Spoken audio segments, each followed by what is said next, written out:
Une délégation du conseil communal de Tori-Bosito, conduite par son maire et des membres du comité ad hoc chargés de suivre les sinistrés de Tori-Avamay en séance de travail avec le bureau de l'Assemblée nationale. Qu'il vous souvienne que quelques jours après le drame de Tori-Avamay, des responsables de la représentation nationale étaient allés témoigner la solidarité de la nation aux sinistrés. Après un bilan global de la situation, la nécessité de soutenir davantage les victimes s'impose. Quand vous étiez chez nous le mercredi passé, on vous avait dit que le nombre de brûlés était de 90.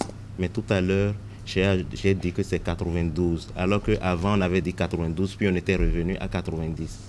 C'est revenu à 92 parce qu'avant-hier, on a été informé qu'il y a 2 brûlés qui étaient allés dans un cabinet privé dans Révier. Extrêmement heureux que vous soyez préoccupés par cet événement parce qu'il y en a eu d'autres déjà et du fait aussi de la gravité tant lésionnelle que environnementale et autres. Ces événements font réfléchir.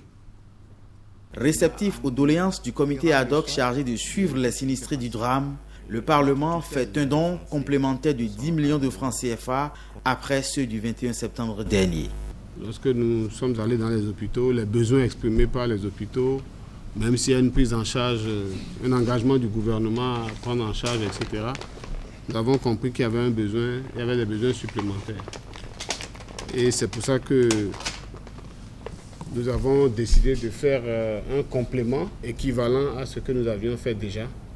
Donc passer la contribution de l'Assemblée nationale de 10 millions à 20 millions de francs CFA. Tout en saluant les efforts du Parlement pour venir en aide aux victimes du drame de Tori-Avamay, le comité ad hoc chargé de suivre les sinistrés a souhaité que le Bénin se dote enfin d'un centre de prise en charge des grands brûlés. Il voudrait pour cela compter sur le management des députés.